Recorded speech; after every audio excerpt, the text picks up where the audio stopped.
Ethics Untangled is made by the Idea Centre at the University of Leeds. It's a podcast about the difficult ethical questions we face in everyday life. In each episode, I interview someone, usually a philosopher, who's spent time thinking through one of these questions, and we try between us to work out what's going on.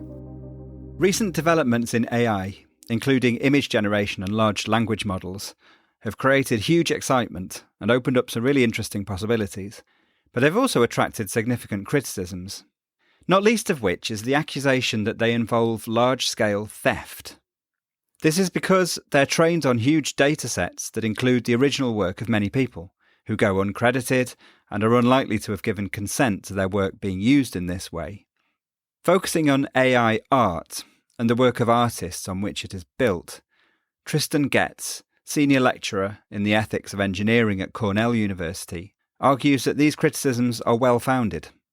In Dr Goetze's view, these systems are guilty of stealing artists' labour. Trystan, welcome to the podcast. Thanks for having me. This is it's really great.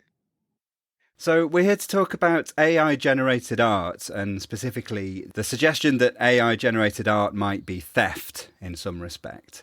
I wondered if, just to get us started, you could just give us a general idea of what AI-generated art is and how it works. Is that possible? Yeah, so, I'll preface this by saying I'm not a computer scientist, so, I have a kind of surface-level understanding of this. I'm not going to get into the weeds of the technical details where my understanding stops, but at the highest level, it depends on what kind of AI generating system we're talking about. So from what I understand, there's kind of three main kinds of generative AI in this space.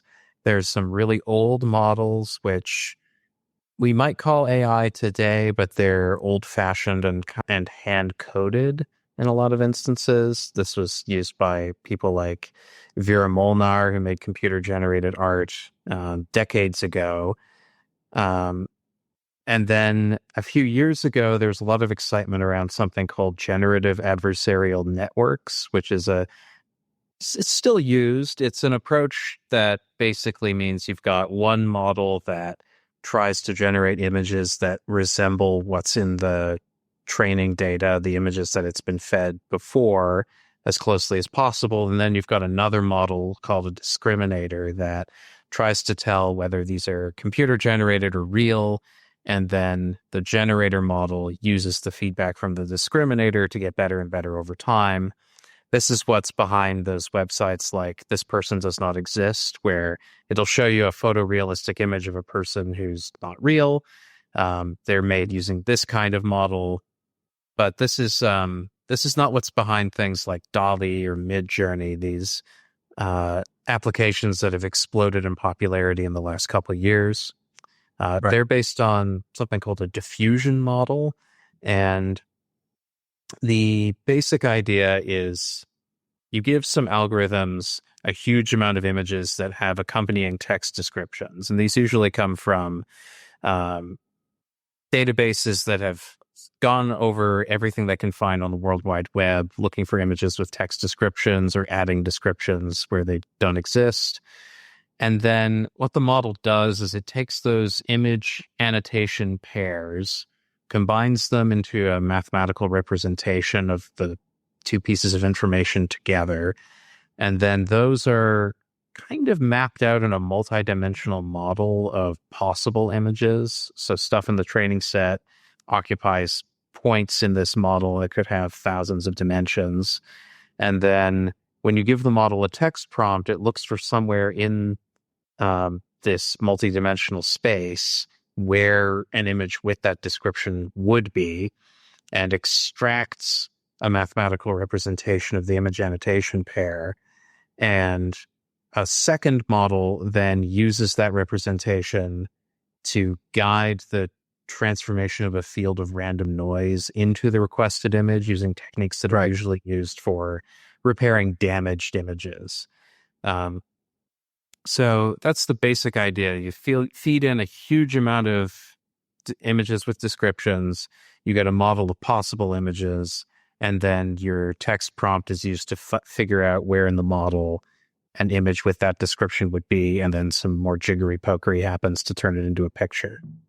So that's really interesting. And actually, one of the many things I learned from your paper was that point that what the image generation software is doing is kind of correcting random noise. So I thought that was really interesting and a sort of weird way of going about it. So it kind of generates random noise and then it sort of corrects it in inverted commas so that it kind of moves the noise towards what it's kind of the idea it's got of what the image should be or something. Very strange.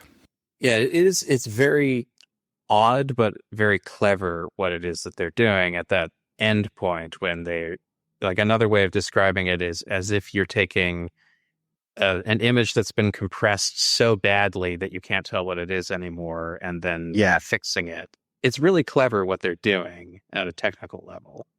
Yeah, okay. But there are some ethical concerns, of course, raised by AI-generated art. So would you be able to tell me what some of the concerns are? So, I mean, we're specifically here to talk about theft, but theft isn't the only concern that you might have, right? That's right. So one set of concerns is around how we even characterize what art is when we bring these tools into the picture. And I talk about this in the paper briefly, in part because I think there's some philosophical interest to asking, if you use an AI model to make a picture, have you made some art? Because there's legitimate questions we could ask about how much human creativity goes into this and where are the boundaries of legitimately produced artwork.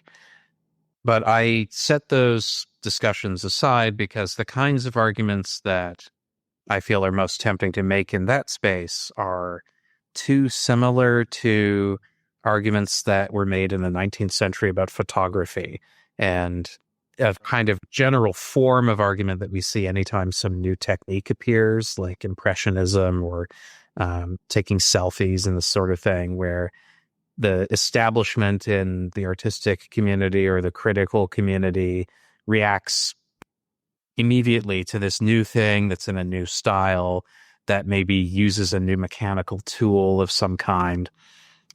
So I'm skeptical that those kinds of arguments are going to hold water in the long term. Yeah, I mean, I guess it's worth saying there are kind of some cases in which those arguments are just going to be obviously right, you know. So, like, if you create some artwork using AI generative art and pretend that you made it yourself using paintbrushes or whatever, then there's obviously something wrong going on there because you're kind of taking credit for something which you didn't actually do. But the kind of case where you're not doing that, you're honest about the process that resulted in the artwork, it might be difficult to kind of get a case of plagiarism off the ground, I suppose. That's right. Yeah. And one of the things I talk about is how whether something counts as plagiarism can depend on the context. And part of the issue around this kind of tool for making images is the context is ill-defined right now. The norms around what is a permissible way of producing a piece of art are unsettled in a lot of spaces. They're settling quite quickly in some places. Some art sharing websites, for instance, are moving to disallow people putting AI generated works on there. Sometimes because they make arguments like these, that there's not enough human creativity involved in that, or sometimes it's more related to the kinds of arguments about theft that we'll talk about in a bit. There's a couple of other ethical concerns we might have about these kinds of tools are the possible replacement of creative workers with the use of computational processes instead. And we're already seeing this in a bunch of different industries: animation, illustration, video games. There are already companies that are replacing human labor with AI-generated content, and then often there's some touch-up that has to happen afterwards. But jobs that were originally human illustration jobs are, by some companies, being replaced with these use of AI tools with mixed success, I think. There's some hope that this will get better if you're one of the members of these companies' decision-making teams, that eventually maybe we won't have to have as many human artists around. And if that's true, then the socioeconomic fallout is going to be quite bad for people who already are in a field where it's quite hard to make a living. I am a little skeptical that these are gonna get good enough to replace people long term, but I could be wrong about that. And I know many people in animation who are really struggling to find work right now, and part of the reason for that is proliferation of these kinds of tools. Another reason is there was hiring glut in animation during the pandemic, and there's kind of a reset happening. But part of the reason is also some companies are trying to use computers more than human beings for this kind of thing. And then extending from that, you could have a bigger worry about using computational processes to automate creative activities. John Danaher, in a book about automation and the future and different kinds of dystopias and utopias that we might imagine, writes that it might well be the case that it's easier to automate activities that are necessary for human flourishing than it is to automate stuff that we don't want to do or that might be bad for us. And he thinks that it's kind of existentially threatening to what it means to be human, what it means to live a flourishing life, that AI systems are getting to the point where they could do art for us, that they could do scholarly research for us, maybe. And he thinks the solution to that is to transition to some kind of cyber utopia, where either we become cyborgs or we retreat to virtual reality. I'm not so sure about whether that's, the way this is going to go. But I think it's a concern that is maybe the more extreme way of articulating that worry that certain industries that are ways of making a living doing an activity that historically we thought was intrinsically valuable, like making art or scholarly discovery or writing or what have you. It's concerning that these are the things that are getting the most attention as things that we could replace with computational systems. Yeah, okay. I mean, I think we could talk about just that for at the length of an episode quite easily. It's a really interesting question. But those kind of very long-term, very kind of big picture concerns, it's often very difficult to really work out whether they have any validity or not, isn't it? I mean, it's kind of, you just have to wait and see, really, in a way. But there's also kind of more immediate concerns that I think possibly too much attention to those really big questions can sometimes occlude and prevent you from paying proper attention to. And I like the approach that you've taken in your paper is to actually pay attention to the things that artists complain about when they're thinking about AI-generated art. So, I mean, why was it important for you to take that approach, first of all, and what is it that artists complain about? Yeah, so on the one hand, it was important to me for personal reasons. So my partner's an artist and works in animation, and so I kind of hear from her about the way that this is impacting the industry.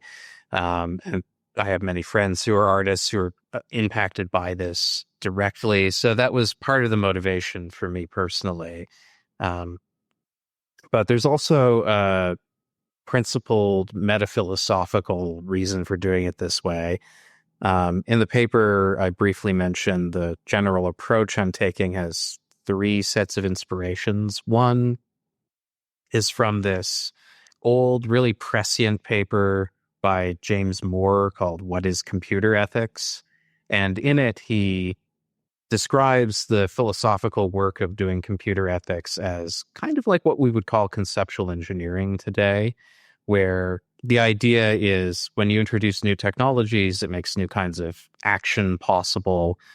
Computer hacking might be one example. Creating images quickly with AI is another.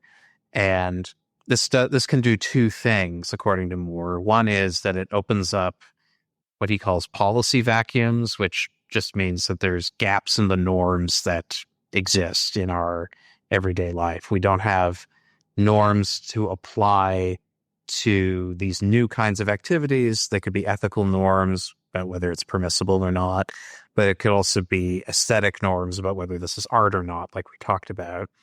And it takes philosophical work to sort out what those norms ought to be, given these new possibilities for what we can do. And sometimes that also requires sorting out what he calls a conceptual muddle, where it's not even clear what it is we're talking about. So is it art at all? What's the boundaries on our concept of art? Another set of inspiration comes from feminist epistemology, where the central insight that I'm borrowing is that you want to, when you're talking about the effects of science and technology, we need not just to consider the perspectives of the people who are producing the science and technology, who are traditional experts in that area, but also the experiences of those who are impacted by these new technoscience developments. And in particular, feminist epistemology has this insight that people who are socially marginalized in different ways, whether that's racially or by gender or by ability or by class, have to develop distinctive understandings of their experiences of these things, which in many cases can get at truths that are harder to access from more privileged positions in society. Right. And so they have some epistemic authority over how we should understand the impacts of these technologies. The third inspiration, which is related to that, comes from American pragmatism, especially John Dewey's ethics. And I should say the feminist epistemology and Deweyan pragmatism come together in Nancy McHugh's work on public health ethics. So that's the starting point for that inspiration in this particular work. And for Deweyan pragmatism, ethics is to work out what our norms ought to be is a social project where we have to try things in practice and see how following one norm or another has actual impacts, how it helps us to solve different kinds of problems. And so McHugh uses this view that combines feminist epistemology and philosophy of science and American pragmatism to think through the impacts of various health policy issues, like how cleanup of Agent Orange in Vietnam has not been as effective as we would hope. And the lived experiences of people in Vietnam don't get taken up by policymakers and public health researchers as we might expect them to. And what I'm hoping to do with this approach of centering artist protesters is to take the perspectives of people who are non-traditional experts, but who are struggling against negative impacts of new scientific and technological development, who are relative to the people who have produced these tools, marginalized in different ways, especially socioeconomically. And that's especially true in parts of the world where a lot of professional art is done. A lot of animation, for example, a lot of video game development gets outsourced to countries where labor is cheaper. And so there is both the positionality of being an artist, where you tend to have a harder time making a living doing your craft already, and then add on the additional challenges of being in a country with weaker labor laws, or in a country that in general it's taken less seriously by folks in the global north who are the ones actually in control of these corporations. So the reason to center artist protests is to start from a different perspective that's focused on, as we said, those immediate short-term issues before thinking about those long-termist concerns, but also to leverage the epistemic and moral authority that I think people in these positions have when we're talking about the impacts of new science and technology.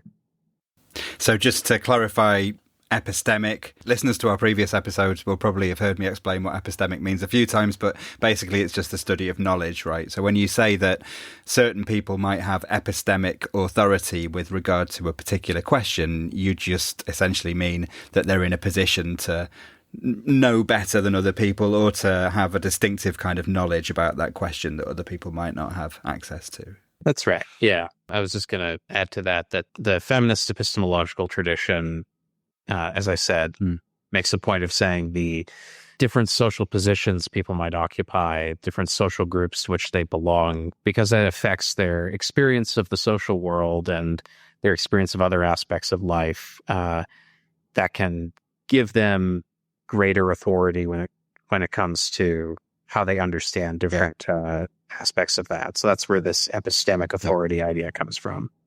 Good. Yeah. Okay. So what did you find that artists were complaining about then in respect to AI art? So there's a few different things that are said. Sometimes it's the complaint that this is not real art that we mentioned. Sometimes it is an accusation that there's plagiarism happening because of the images that are in the training set that was used to create these models. They came from the internet where people share their artwork all the time. Sometimes they use the language of heist and robbery to describe that appropriation of these images that are online. Sometimes the complaints about stealing a particular style that's distinctive to some artists, which is often sold as a feature of some of these applications. Back when DALL-E came out, for instance, there was a lot of fake Van Gogh imagery that was circulating around. But then after a while, that shifted amongst people who were enthusiastic about these technologies to trying to imitate particular fantasy artists, for example, who are known for having a distinctive look to the scenes that they produce. And that was disturbing to a lot of artists.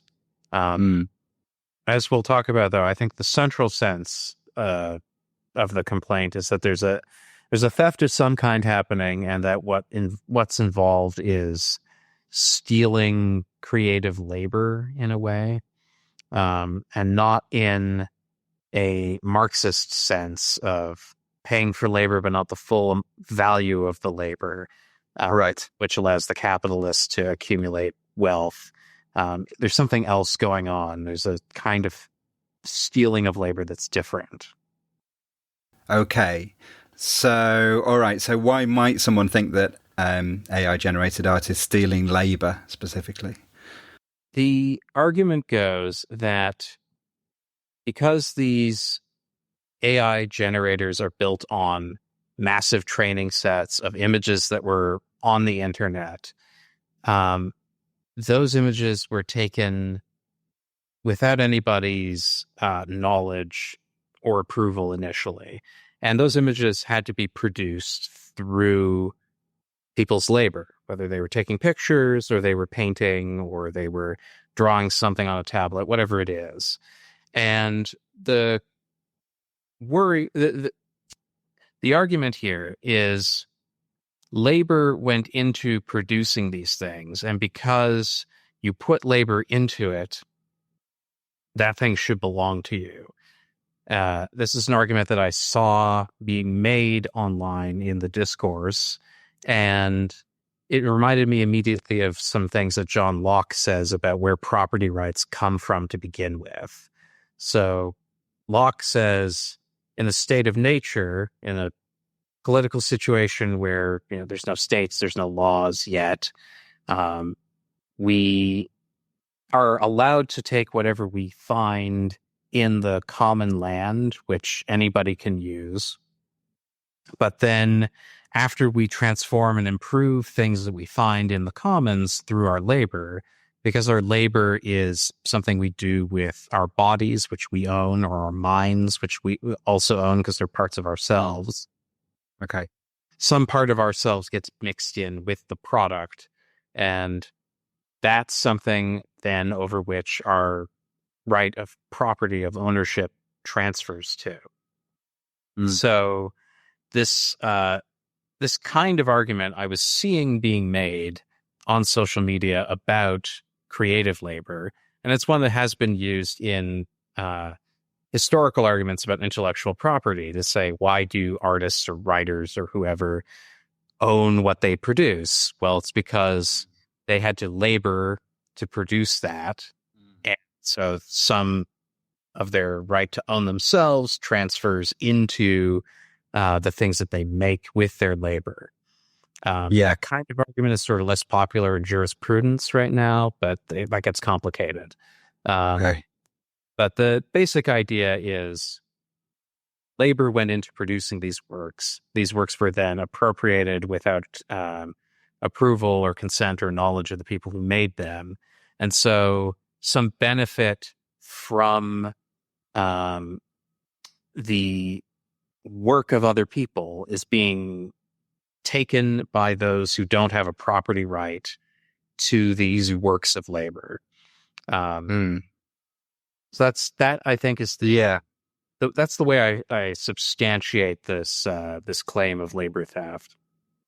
So that certainly sounds plausible. But when I first read that, the first thing I thought was, well, how different is that from what happens when human artists produce artworks, right? Actually, I wondered if I could just put this to you, because I was reading a speech that Bob Dylan gave recently. Well, not that recently, about 10 years ago. I'm a bit of a Dylan fan, and I was reading this speech that he gave when he was receiving some award, like a Musicaires award or something. Anyway, it just struck me that it was quite illustrative what he was saying. So he said, "These songs didn't come out of thin air. I didn't just make them up out of whole cloth. There was a precedent. It all came out of traditional music, traditional folk music, traditional rock and roll, and traditional big band swing orchestra music." He said, "I learned lyrics and how to write them from listening to folk songs, and I played them, and I met other people that played them back when nobody was doing it, sang nothing but these folk songs. And they gave me the code for everything that's fair game, that everything belongs to everyone." And he carries on, and he kind of gives a few of examples of folk songs, and he kind of talks through the lyrics of these traditional folk songs. And he says, so for example, he says, "If you sang John Henry as many times as me, John Henry was a steel driving man, etc., etc. If you'd sung that song as many times as I did, you'd have written, how many roads must a man walk down too." And he gives a few examples where he's kind of saying, well, what I did just came out of this folk tradition. It was all those hundreds of songs that I'd learnt. And I just kind of, the creative act was almost kind of reproducing the input from all of these folk songs. And it also struck me as interesting that he kind of said, everything's fair game, everything belongs to everyone. So it kind of made me wonder, what he's describing there doesn't sound a million miles away from what, an AI might be doing when it's creating artworks. And if it's true that everything's fair game, and, when you produce an artwork or write a song, you do kind of put it into the public domain. So can we draw a line between what Bob Dylan's doing and what Midjourney's doing when it produces artwork, where Bob Dylan comes out as doing something acceptable and Midjourney isn't? Yeah, I think this is a really important objection to the labor argument, and it's one that has had various forms in the computing and culture space over the years as well. Like Lawrence Lessig says things like this about information and how it should be shared as widely as possible to enable more creative work.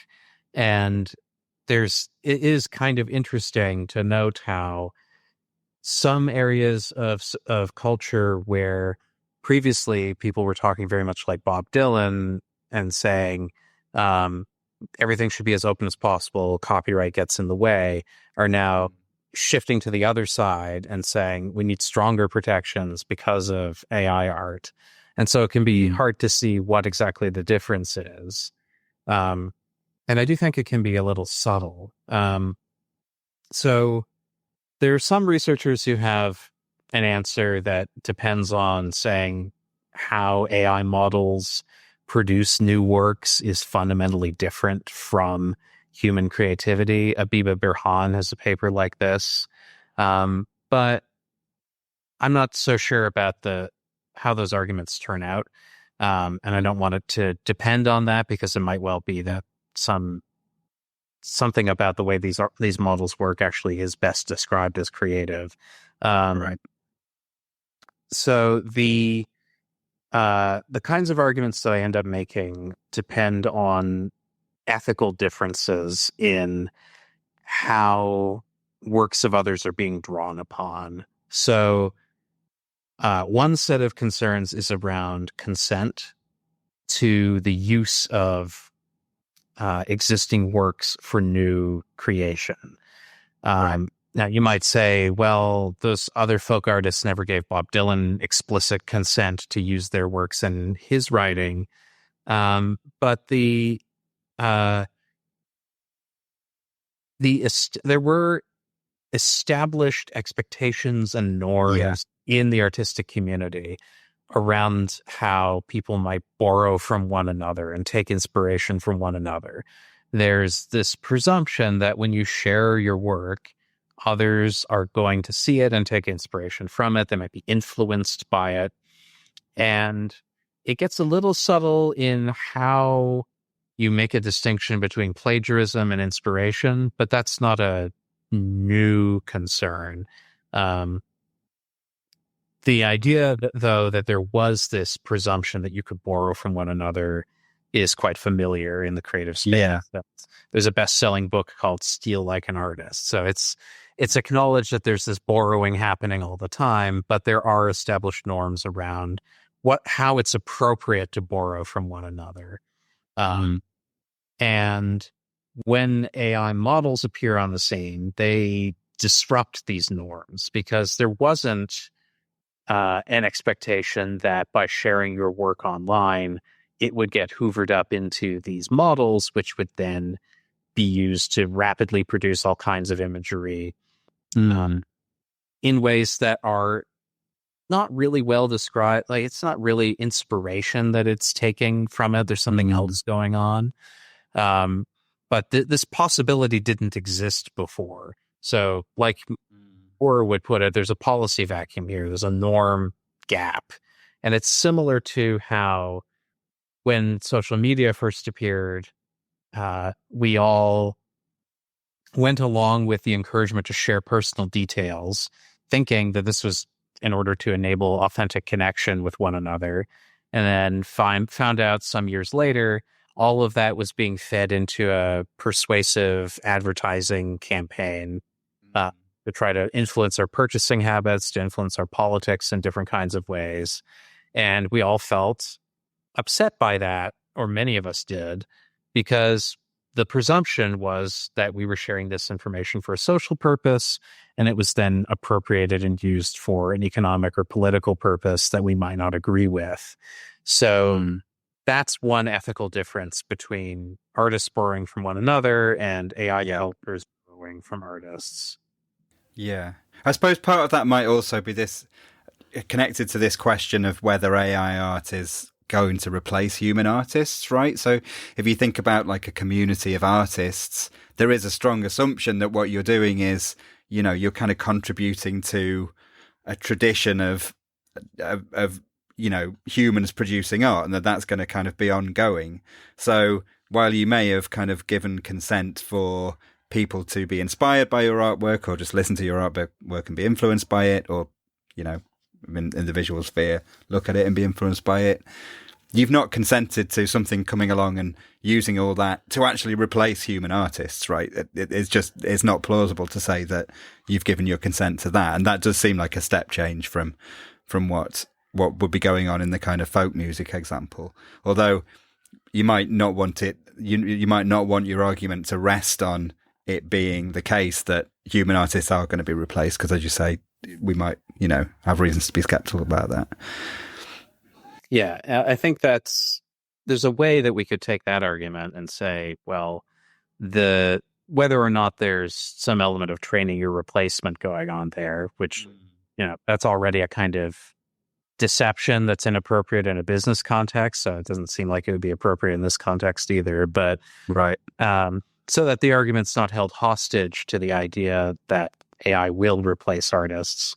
You could say there's this practice, this intrinsically valuable human practice of creating visual art or music or whatever it is. And that depends on us sharing our creative works or our particular expressions with one another. And so you couldn't get the good of art without that kind of sharing happening. And the AI systems are stepping into this space and introducing a new practice that is parasitical on the original practice, while at the same time maybe presenting an existential threat to it. And that pattern is similar to a pattern that Shoshana Zuboff points out in The Age of Surveillance Capitalism. She says over and over again, big tech companies follow the same playbook as colonial powers, where this powerful entity comes in, asserts that they own some resource or can exploit it in some way without giving any kind of fair compensation to the people who already were there, who already were using that resource. And then the large corporation cranks out something that they can make a profit with using that appropriated material. In the meantime, they break a bunch of laws while the regulation tries to catch up. They make some concessions, and then the dust settles, and there's been some social change that's been harmful to the original occupants of the territory or to the original owners of this data. And after all of that happens, there's much less recourse to fight back against this new establishment. Right. So that's another pattern that I think is being reproduced in the case of AI development in this application, which gives us reason to be concerned and reason to think that this is different from just an artist borrowing from previous works. Okay. And then another part of the complaint, or another part of your argument, is about respect, right? So in what ways is respect relevant to this question? Right. So far as the violation of this established norm around sharing of creative works for inspiration goes, one way of putting that is there's no explicit consent needed if you're following those established norms, but there is explicit consent needed if you want to do something different, which these AI models have done. And where you have a situation where people's consent is systematically undermined, that has a detrimental impact on their autonomy, on their ability to make choices that are in line with their values, that enable them to live the kind of life that they want to live. And a way of describing the fallout of that is that it undermines the social bases for self-respect, which is one of the goods that John Rawls says we need to have a fair distribution of within society in order for there to be justice. And so in a situation where tech developers think that they can ride roughshod over people's autonomy in this way, that undermines people's ability to develop their autonomy, their self-respect, in ways that are unfairly distributed through society. And you can see some of this in the way that artist protesters talk about how AI is drawing on their work. One is Carla Ortiz, who's one of the plaintiffs in a lawsuit against some of these AI companies. And she describes the artwork that's being drawn upon as her life, her identity, as something that's very personal to her. And so there's a sense of violation that's happening that's difficult to articulate, but I think is partially captured by this idea that there was a need to ask explicit consent that wasn't followed through. Absolutely. Yeah. Okay. Well, we nearly run out of time, so I've just got a couple of questions. I mean, firstly, so what are the implications of this then? I mean, do you think that we all have to stop using AI-generated art? Is it unethical for me, for example, to use AI-generated images in my PowerPoints, which is something that I definitely do at the moment? Should I stop doing that? Well, I have stopped using AI art for this reason. I think it's a slightly different question whether it is appropriate for us to do that. I think that using these kinds of models to produce images makes us complicit in this large-scale theft of labor, these large-scale underminings of autonomy. There might be cases where it wouldn't be inappropriate to do this kind of thing. But I think in general, if it's about using these kinds of applications that are dependent on the kinds of models that we've been talking about, I think there's a kind of moral badness that accompanies them whenever they're used. And I think it's similar to concerns about, say, sweatshop labor for producing fast fashion, where you wouldn't want to begrudge somebody who had no other choice than to buy the cheap things from H&M or wherever it is. But at the same time, there is something bad about being connected to that whole system. So where it's possible to avoid using these things, and I think in most cases, it's not necessary for us to draw on these things. There's plenty of royalty-free images that I use in my PowerPoints, for instance. Right. So I don't have a well-formed argument for why it would always be bad to do this, but I think there's an initial case against doing that sort of thing. One way that I think is one way to capture this, I think is kind of striking, is Zuboff quotes Hannah Arendt, who herself is following Marx, who says, the original sin of capitalism is simple robbery. And Zuboff is using that to talk about the appropriation of personal data by large tech companies like Google. And I think the same idea that there is some taint that goes to the root of these applications that should make us prejudicial against them likely applies in this case as well. Yeah, and that kind of raises the last question I had, which is, so are these issues intrinsic to any use of AI to generate artworks, or is there another way of doing this which would be more ethically permissible? Yeah, so this is a good question. And I think in discussions like this, we sometimes end up running together different kinds of AI.